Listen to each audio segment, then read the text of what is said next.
From Hanselminutes.com, it's Hanselminutes, a weekly discussion with web developer and technologist Scott Hanselman. This is Lawrence Ryan announcing show number 321, recorded live Wednesday, June 6th, 2012. This episode is brought to you by Telerik, offering the best in developer tools and support. Online at telerik.com. And by Franklins.net, training developers to work smarter. And now offering GesturePak, a powerful gesture recording and recognition system for Microsoft Connect for Windows developers. Details at gesturepak.com. In this episode, Scott talks with Jeff Atwood. Hi, this is Scott Hanselman. This is another episode of Hanselminutes. Checking in with Jeff Atwood. Hi, Jeff. Hi, Scott. So you're home. Yeah, I've been on paternity leave effectively for the last 4 months. The babies are just now getting to be 4 months old, and this is two babies at once. This is two human beings in parallel. And everyone knows how hard it is to program threads, right? Because, well, that's also true of babies. Well, and you've got rock hard awesome, your 3-year-old? Yeah, and he's doing great. Gosh, he's such a great big brother. And now you've got 2 more, so you're doing effectively a zone defense rather than a man-to-man defense. The timing is good, though, because Henry is a little over 3, and he's getting to where he can go to the bathroom by himself, and we don't have to watch him all the time to make sure he's not going to kill himself. Yeah. So he's just sort of getting to be where he can be almost helpful a lot of the times. Mm-hmm. And that's great. Like, I don't know how you would do this if you had, say you had a kid, a newborn, a 1-year-old, and a 2-year-old. To me, that would be like, wow. I don't know how you would do that. Because, yeah. At some point, it's interesting with kids, like you start realizing they're working on your team. They're part of your posse. You know, they're one of your homies, right? Mm-hmm. They're there to help you. It's hard to see it that way initially because it's a lot of work. But it does start to seem like that, and that's really cool. Like, he and I are playing through all the Lego games now. Yeah. Well, let me restate. He watches, and I play. This is the Lego Star Wars and Lego the video Lego games. Star Wars, and he loves Lego Indiana Jones so much. And we got Lego Pirates. We have all the Lego titles, Lego Batman. We're very excited because Lego Batman 2 is about to come out in like a week or so. And it looks really cool because it has Superman and Green Lantern and stuff. And so that's fun. And it's fun to sort of involve him in. He doesn't play necessarily, but he helps me. He points out things I can do and that sort of stuff. So it's starting to be a lot more fun. How much screen time? How have you decided that? How much time he gets in front of the television? Yeah. I don't know. It's like a big parenting thing. That. Big parenting decision is like, how much do you put your kid in front of a screen? The official American Pediatrics blah, blah, blah is you're not supposed to do too much before the age of 2. Mm-hmm. But after the age of 2, it's kind of up to the parent's discretion for the doctor. So personally, I mean, I don't want to say we do a lot, but like, it's one of the few ways. He's a very high energy child. It's very difficult to get him to focus on anything. Mm-hmm. And sometimes it's nice to be able to turn on, you know, some cool cartoon. Like, we have the Batman cartoons, the animated Batman, which is quite good. Right. And, you know, we'll turn that on and he'll watch for a while. But he doesn't really get addicted. Like, he likes to see a lot of different things. He doesn't ask for the same things too much over and over. So I'm pretty flexible because, you know, I love these cartoons, and part of this is my heritage too. It's like, you know, I get to have these experiences with him alongside him. So I try to pick out stuff I haven't seen and I would like to see and that he can watch too. Yeah. We've rewatched Pee-wee's Big Adventure like 10 times, and I swear that's like the best movie. I know it doesn't seem that way. It seems like this cultural ephemera, but Pee-wee's Big Adventure was like Tim Burton's first movie. Yeah. It's good on a lot of different levels, right? It has these subtle jokes. And is this okay for kids? Is there anything in there I should worry about? There's the one scene with Large Marge. Remember the scene with the trucker lady? Right. She picks him up, and she becomes very scary at one point in that. That's the only part that I get nervous about showing to Henry, but the rest of it is really very mild. Very mild. That makes me feel better about, because we just watched Star Wars. Oh, yeah? We just went through the first 3 Star Wars, or the 4, 5, and 6, rather. And I wrote a whole blog post about when to introduce your children to Star Wars. And it was great. It was a really interesting post because I thought I was being fairly logical about it. And the responses were basically totally awesome. I love this. Or, you know, what is wrong with you showing your child Star Wars? And we had a good time with it, though. We're doing it in machete ordering. Have you heard of this? Machete ordering. No, I haven't. Yeah, machete ordering is 4, 5, 6, 2, 3. So you skip episode 1 entirely. And there's this Well, that sounds good. there's this whole intense, deep analysis of like exactly why episode 1 provides 0 value and how, if they never know who Darth Maul is and all this kind of stuff, then this is what they'll think about the previous ones. And it's basically, it's the ordering that keeps all of the fun, like, oh my goodness, it's really his father, and oh my god, they're twins, and all the surprises are maintained without Jar Jar. I'm pretty sure the whole world is a little bit better without Jar Jar. So Absolutely. And then you introduced episode 1 like a year later as like a bit of, this is the Apocrypha, like this is the appendix. It's kind of this useless little movie, but it was kind of interesting. And then we also, I try to decide, do I want to show them the special editions or the original editions or something in between? And I found that there's this guy named Harmy, Harmy, who did a thing called the Harmy Despecialized Edition, where he took everything that was good about the specialized editions and then all of the crappy bits and literally re-edited the entire movie and like re-rotoscoped the lightsabers and redid a bunch of stuff. And he basically made a 720p high-def version of Star Wars that is as close to the one you saw as a kid in the theaters as there is possible. So he de-Lucased it. Well, he de-Lucased it, but he also kept some good parts. Like there's a dewback or two occasionally when they're wandering around on Tatooine because that was okay. But all of the like super excessive and obvious stuff, like Han walking over Jabba's tail, was they just yanked it because it's like that's just offensive. Right. So this was for the 4-year-old and the 6-year-old, and the only bit that I didn't show them was when Obi-Wan cuts this dude's arm off in the bar. And I was like, I think that traumatic amputation is probably not cool. But, blaster fights when guys just fall over was totally fine.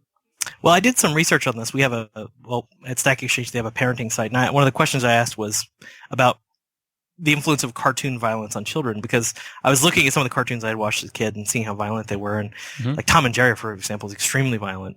Almost, I think that's what Itchy and Scratchy was based on. And the research shows that as long as it's visibly like a cartoon, like what seems to be risky is like real actors, like human beings, pantomiming violence, that is much riskier than cartoons doing it. So that's why when it comes to cartoon content, that's why almost everything I show Henry is pretty much cartoons of some form. And I'm a little bit more comfortable with that, even as long as I'm there to sort of supervise and explain what's going on and that sort of thing. So you wouldn't show him actual Indiana Jones? No, I thought about that. Like face I realized melting. There's a lot of scenes that are kind of scary with like human-looking human beings. And there seems to be this sort of like protection of it being a cartoon. Yeah. So. Well, when that Nazi's face melted, I remember as a kid, that was the scariest thing that I had ever seen in my entire life. Yeah. As a child. Well, it's fun to play that stuff in Lego, all the Lego versions of the movies. Now there's going to be Lego Lord of the Rings. Did you hear about this? Oh, you're kidding. I like those a lot because they sort of cut out a lot of the scarier stuff and make it this sort of fun, like, oh, it's just Lego blocks. But, they're blowing, there's guns, they're shooting. Yeah. So it's sort of real world-ish, but it's enough of a mirror. Have you had the guns conversation with your wife? What's that? Like guns, like where does that fit in? Oh, well, let me just summarize that women don't like guns, whereas most dudes kind of like the guns. Oh, yeah, and I had posted on Twitter, I don't know if you saw this, but I had posted on Twitter that the other day, Henry was using a flower to pew-pew something. He literally picked up a flower off the ground and was going pew, pew, pew. It was like, make war, not love, right? He picked up a flower and was shooting people with it. And I was like, wow, how do you really combat that? It seems like there's some part of little boys that's just really into the pew-pew, right? And I call it the pew-pew. Yeah. At least that way we don't say gun. But women just really don't like it and aren't into it. And I'm not saying I do play a lot of games that involve guns. So I don't want to say I like guns because that sounds weird. But there's a part of it I understand, like the pew pew stuff. I get it. And you see a lot of it, and I don't know sort of how to manage that. All the responses on Twitter said, you can't control this because we have sons.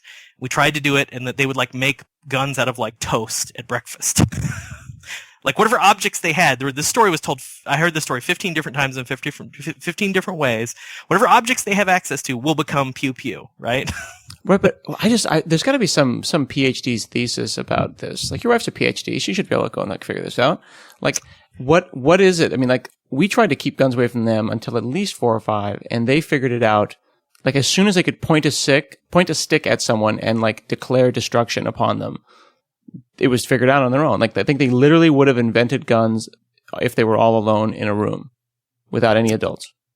Yeah, and the other thing that's funny too is I was reading a book by that guy A.J. Jacobs, who I've talked to you about before, who I think is great. He did The Year of Living Biblically and right, great author. all those. Yeah, really, really funny guy.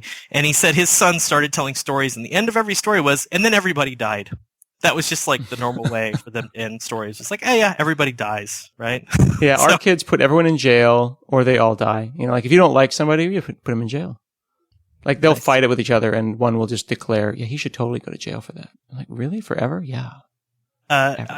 This is one of the reasons I was kind of glad that the twin babies we just had were girls. Was one, because I want to have the girl experience, and two, because the energy level can be hard to deal with the dudes sometimes. I mean, it's great. You know, I love him, but man, 2 more of Henry would have been very intimidating from a parenting perspective.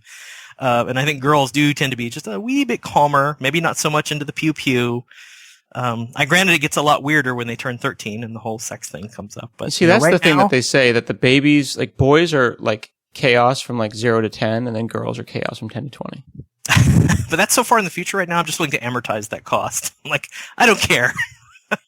I'll take 10 years of slightly easier. That's a reasonable trade-off for me.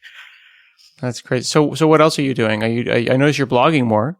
Yeah, I've been writing a lot more. I keep seeing you on Hacker News to the point where the guys on Hacker News are tired of seeing you.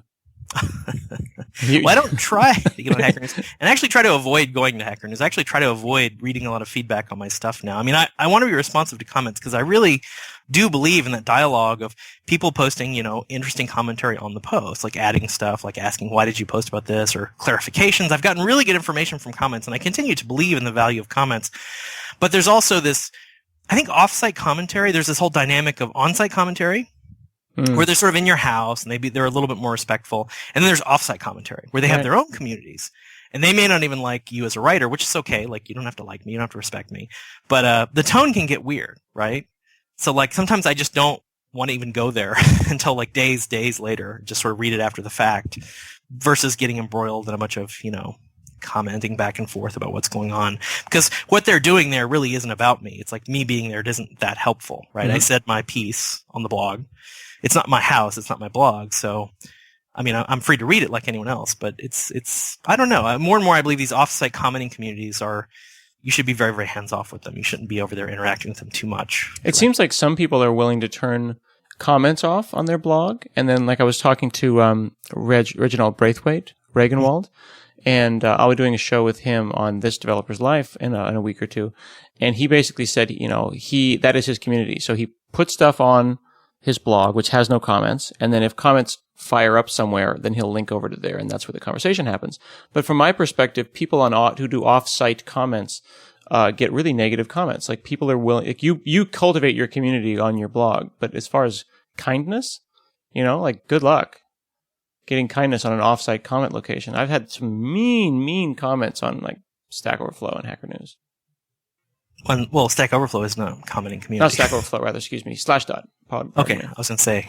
No, that's not. Yeah. Anyway, the point is though, Hacker News is off-site comments, and that's where like people are willing to like let their hair down. Right. Well, it's an interesting dynamic, and I love communities like that, but I do think it's a very different thing from having comments on your own site. I don't think it replaces that at all. In fact, I think you lose something. I think you lose some of a little bit of civility and some of the I don't know, it's just a different tone. Now, one thing I wrote recently that got a lot of traction, that again, I don't sit down and write with the intention of like, I'm going to make this big deal out of this and it's going to blow up, right? It was the don't learn to code thing. Mm-hmm. And you had a nice response to that. I really liked your response, because that's kind of the same thing I was trying to say, which was, you know, your analogy was the plumbing. It's like, well, I don't need to learn plumbing, but then I had a plumbing problem. Like, the ring fell down in the sink, and I was like, well, how do I figure this out? And you know, I've done that too. Like, we had the sink got clogged here, like after Thanksgiving, which always happens with the potatoes, apparently.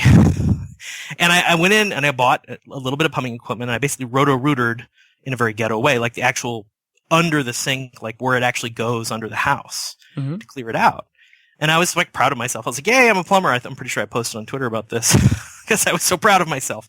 But I support that just-in-time sort of way of figuring this stuff out. But where I really worry, and where I wanted there to be a little bit of counter-programming, was that people that are saying with a straight face that programming is as important to a child to learn as reading, writing, and math. Yeah. really bothers me because not enough people are actually good at reading, writing, and math, first of all, before we start adding stuff to the list, right? Yeah.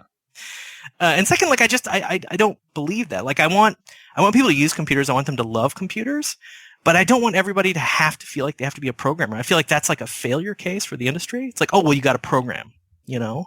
It's like the whole point of this is like a computer is an awesome tool that gets out of the way and lets you do your thing, man. And if your thing happens to be like programming, hey, that's awesome. Go for it. But for a lot of people, hey, I'm a writer, you know? I just want to write. Yeah, I was really surprised that all in your face. I was totally surprised that blew up into a thing at all. Like, and then you and Zed had a lovely back and forth on Twitter. That was really something. Zed's just, he likes to yell at people. It's just what he does. But I didn't think it was that. I mean, I thought that your title was a little link bait, but everyone's title is link bait these days. I think that the point was learn to think, but to say learn to program, I mean, frankly, in the future, I would hope that programming as a verb would not be a word anymore. You know, computers should be usable. If we have to teach everyone to program, then we're not really doing a very good job. Well, that's right. And, you know, also what will programming be? You know, I mean, is it JavaScript? Is it Ruby? Is it C#? Is it Excel? COBOL? Is it C? I'm not even sure we really understand what it's going to be in 20 to 30 years. So when we're recommending, it's like, oh, go learn X. It's like, I'm not convinced X is really the right thing. You know, like this stuff is changing a lot. Now, granted, if you're a C programmer, you'll be saying, why, by golly, nothing has changed at all since 1970 when I learned how to program C. You know, and that's true in some cases, but I don't think we're really good at identifying what those areas are. You know, it's funny how the age thing though makes a difference. I mean, the older I get, the more I've got that like that kind of get off my lawn attitude, that kind of neck beard kind of thing, where it's like, you know, we're doing some pretty cool stuff with Azure right now, but then I'm realizing that we've built the 5 mainframes that the guy in IBM in 1950 said that the world would only need 5 computers, and now we've gone and we've built those 5 computers. You know. Yeah. Well, computers are everywhere, right? I mean, like, phones are incredibly powerful computers. Like when I was writing, I wrote about the whole iPad thing where, you know, the post-PC era, like to me, what marked the post-PC era was the iPad was giving me something I had wanted on my desktop for, I swear to God, 15 years. It was like, give me a truly high resolution display. None of this 1024 by 768 bullcrap. I want super high res, right? Like a book. Right. I've been waiting for this forever. You cannot buy this for any amount of money. There was one IBM display for like $4,000 that nobody had. Mm-hmm.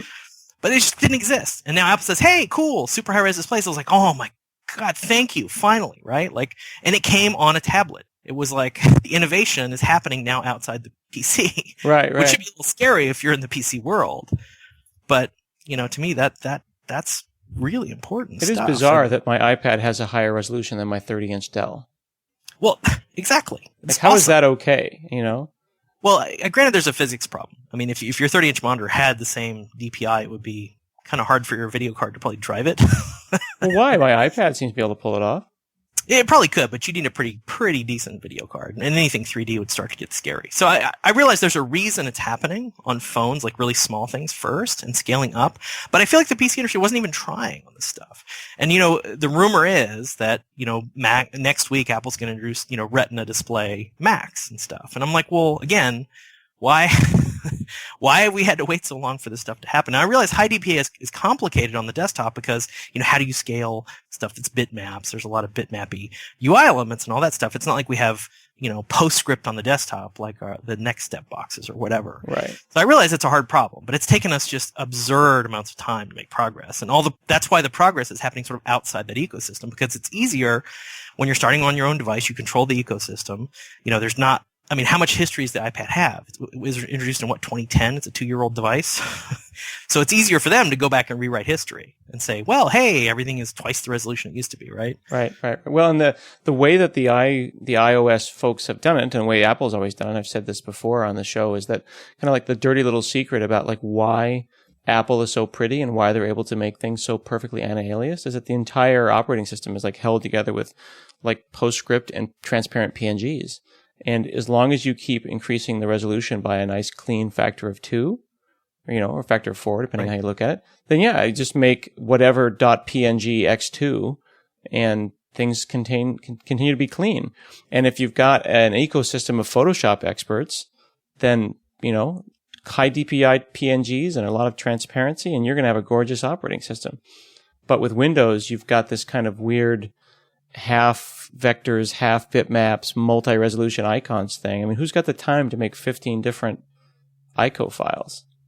The other thing I've noticed, particularly on the iPad, is people complain, like, everything should be high res now. And that's actually not true. If I'm browsing the web for the most part, I don't really notice that everything is scaled up. But what does scale really, really badly, and this is kind of what you're talking about, is small stuff. Like a 16 by 16 toolbar icon scaled up will look horrible. Right. Because you have so little data to work with, right? Right.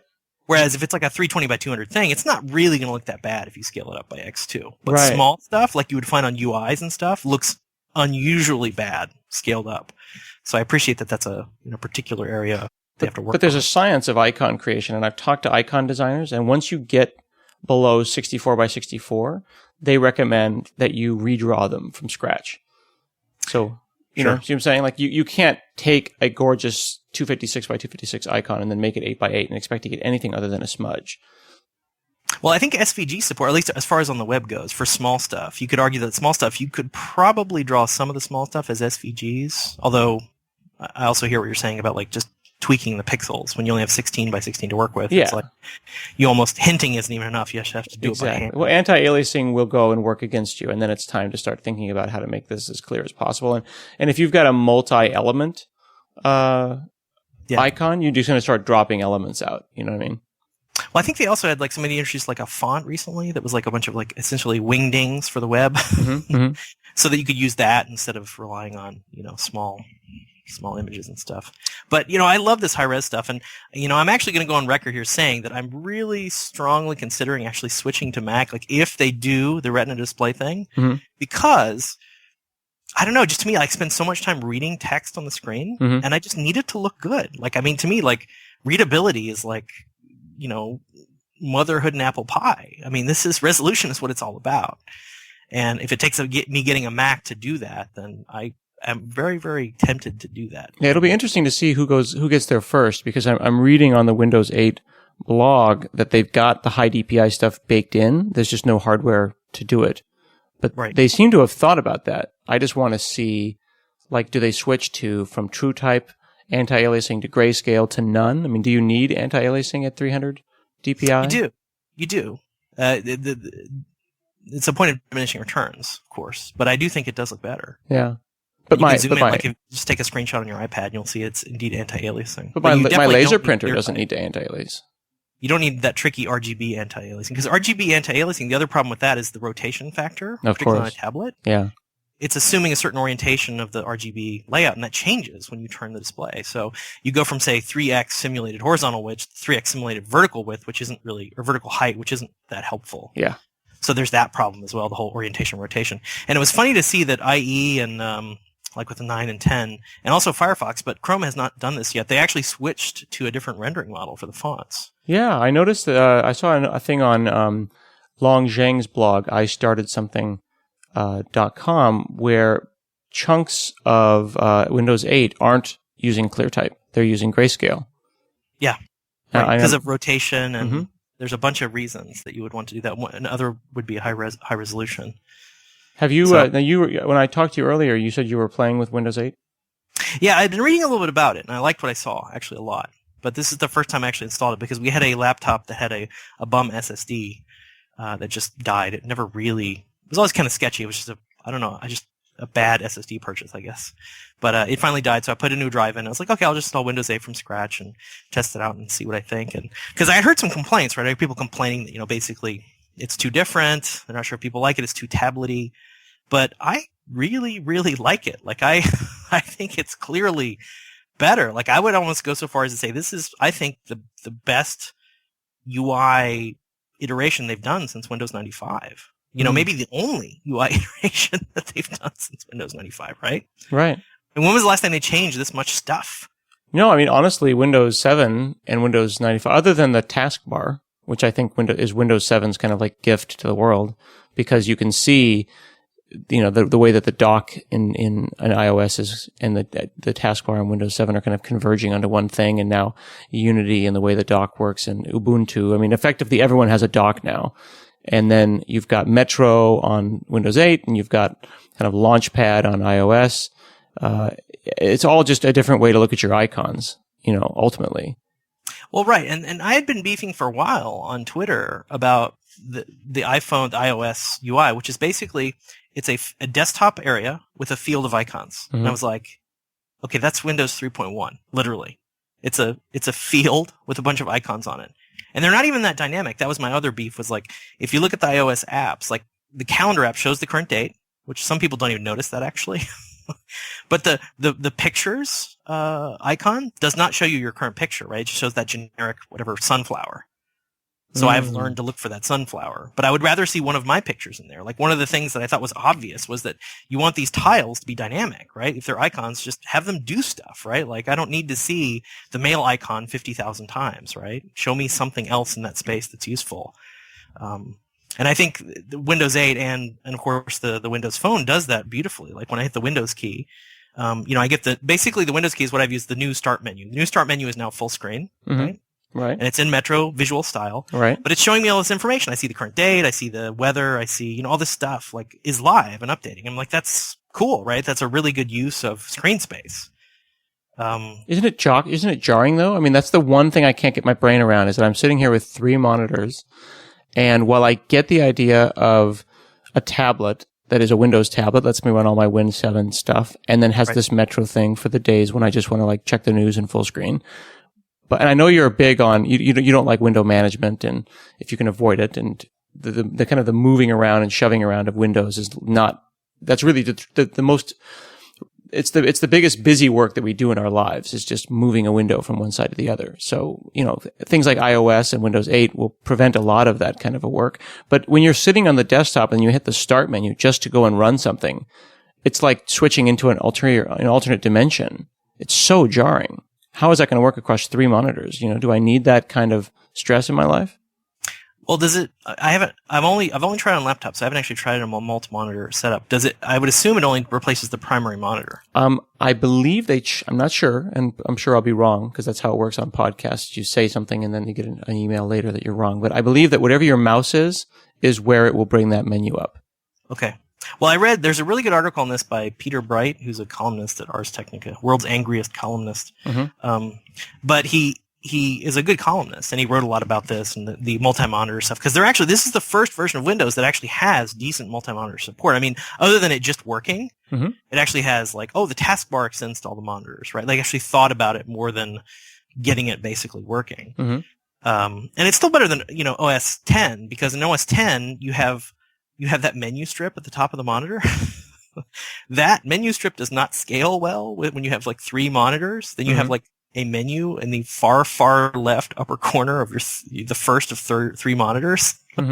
So they're not the first company to sort of struggle with, how do we get our UI to extend to multiple monitors? But I'm also realistic and pragmatic, and that I view not that many people are going to have multiple monitors. I mean, some people might set up a second monitor, but the people like me who have 3 monitors are kind of freaks in a good way, I think.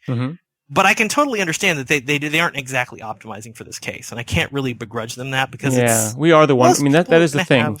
All of us are the 1% case. This is the thing that's killing me. People are getting all mad at me, and they're tweeting me, and they're like, "Oh, I can't believe Microsoft's doing that." But then they've got these stats where 0.1% of people use this feature, and that's always the feature that the person is enraged about. Right. And that's great but the problem is when 100% of people who are me use that feature, that's very frustrating. Yeah, it is. But as a new start menu, I quite like the Metro UI. I mean, even if I don't get into the whole everything running in Metro, just as a new start menu, it's pretty win, because I can start typing, and it matches a bunch of stuff, and it's a really elegant way to just type and find things. That hasn't gone away. There's also core improvements, ISO files are now I don't have to run a special software to freaking mount ISO images anymore. Yeah, it is the little. How many years have I been waiting for that? What do you think about that new motion thing that everyone's talking about, the Kinect competitor? It's like a little mouse-looking thing you put in front of your PC.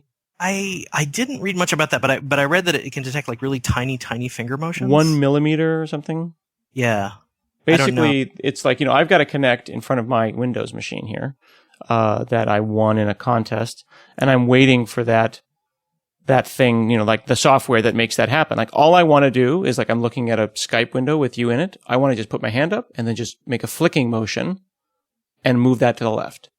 Like that seems like a driver that should be built in. I'd really have to play with that. I mean, Kinect is obviously like a 10-foot UI, big time, right? Right. So like I don't even know how that would extend. Well, but not the new 10 one. foot. Not the new one. So the new Kinect supports, they call it near mode. So you get skeletal tracking of seated people a foot away. So the Windows Kinect is different than the Xbox Kinect. Well, but then there's that competitor you're talking about that actually is designed. Leap motion. Field. Yes, that. Right. I don't know. I'd have to play with it. I don't know. Yeah.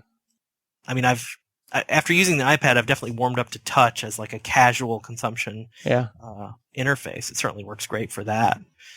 It's absolutely horrible for typing any kind of content. Yeah. I think that rather than saying that the era of the mouse and keyboard are over, I think it's the era of something else. Like you can't say that's all about touch because we don't know.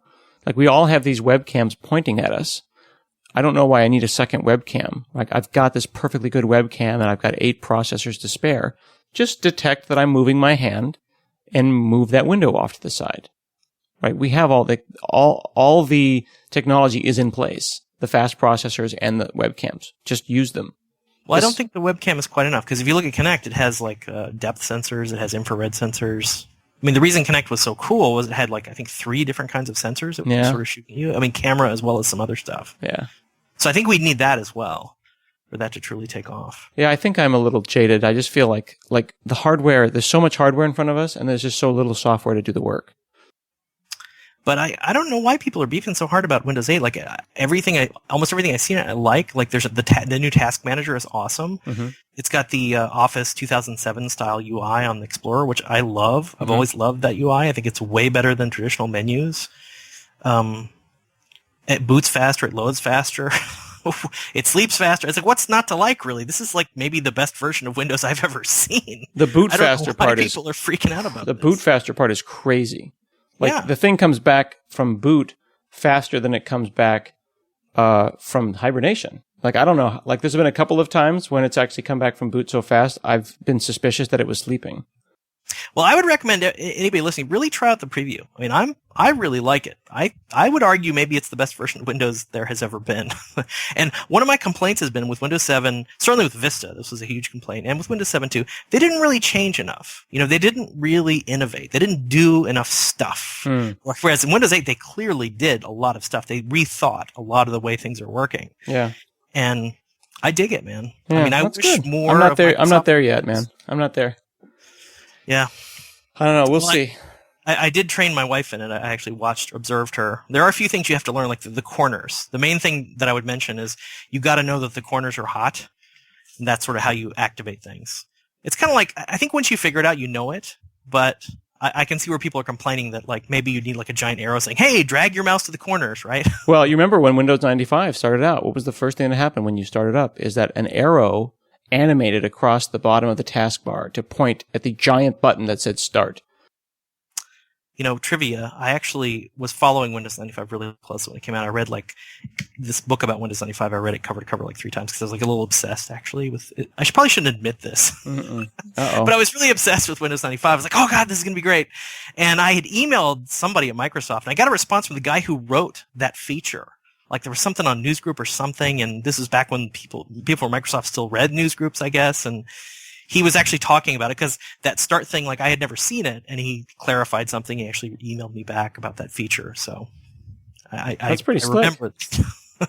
I think you're a fanboy, though. It sounds like you're officially a Windows 8 fanboy, or almost there. I think so. I like it a lot more than I thought I would. Now, that said, I still mentioned earlier, just so that you don't think I'm a total fanboy, I'm probably going to switch to Mac. Yeah, I did catch that part of the conversation earlier. Yes. So I'm a little bit of both. I like whatever works, man. Whatever. I just want there to be innovation, basically, right? And I think the Retina display is hugely innovative. Hugely. Waiting for that for years. I think Windows 8 is actually very innovative in the way that they're changing the way the start menu works, the way that the corners are hot, which is, fits law, all that stuff. And the new design language of Metro, I think is very cool. So. Well, I think you and I agree on that. It is about innovation. I just want things to keep being interesting, keep being useful. And my number one focus is that things need to care about the user. Anything that is user hostile, I get really angry about. But well, even one of the things I like about Apple actually is that I feel like they're willing to sort of put the customer over the developers even. Even if the developers, are kind of the goose that lays the golden egg in some ways, Apple is not shy about giving their developer community kind of basically the finger, right? Like, in the name of the customer. It's like they have to protect the experience. And if they have to protect the experience by telling their developers to go away, like the way the App Store on the Mac is totally locked down now, right? And developers are really pissed off about that, but they're not shy about saying, you know what, this is about the user first, right? We're not about the developer, we're about the user, right? Exactly. We're all about the user. Thanks for hanging out with me today, Jeff. Yeah, you're welcome. All right. This has been another episode of Hanselminutes. We'll see you again next week.